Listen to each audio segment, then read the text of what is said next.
Football ইতিহাসের সেরা 10টি বাইসাইকেল গোলের লিস্টে আছে রোনালদো, জলাতান ইব্রাহিমোভিচের নাম। আসলে বাইসাইকেল গোল শুধু গোল না, একটা শিল্প। বাইসাইকেল গোলে মুগ্ধ হননি এমন ফুটবল ভক্ত খুঁজে পাওয়া সত্যিই কঠিন। আজ এমন 10টি বাইসাইকেল গোলের কথা বলবো যেগুলোকে বলা হয় ইতিহাসের সেরা 10 বাইসাইকেল গোল। ফুটবলের মাঠে কিছু মুহূর্ত থাকে যেগুলো শুধুই গোল নয়, যেগুলো ইতিহাস। ঠাসা স্টেডিয়াম, সামনে ভয়ঙ্কর এক প্রতিপক্ষ ক্রিশ্চিয়ানো রোনালদো। সবাই জানতো সে কতটা বিধ্বংসী, কিন্তু কেউ ভাবেনি সে আকাশে উঠে এমন কিছু করবে। বল ভেসে এলো, রোনালদো লাফ দিলেন, শরীর পুরোটা বাতাসে, নিখুঁত এক বাইসাইকেল কিক। বল জালে। 18 সালের চ্যাম্পিয়ন্স লিগ ফাইনালে রিয়াল মাদ্রিদ বনাম লিভারপুল ম্যাচে তখন তীব্র চাপ। মার্সেলোর বাড়ানো বল ভেসে এলো গ্যারেথ বেইলের দিকে। বেইল যেন অপেক্ষাতেই ছিলেন। আকাশে উঠে নিখুঁত এক বাইসাইকেল কিক। গোলকিপার শুধু তাকিয়ে দেখলেন।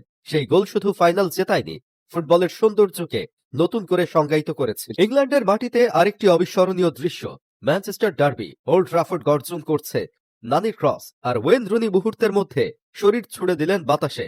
বাইসাইকেল কিক, গোল। সেই গোল আজও প্রিমিয়ার লিগ ইতিহাসের সবচেয়ে আইকনিক মুহূর্তগুলোর একটি। 2017 সালে আফ্রিকান ফুটবল প্রেমীরা দেখেছিল এক অবিশ্বাস্য দৃশ্য। গোলরক্ষক হয়েও অস্কারিন মাসুলুকে কর্নার থেকে উঠে এসে বাইসাইকেল কিকে গোল করলেন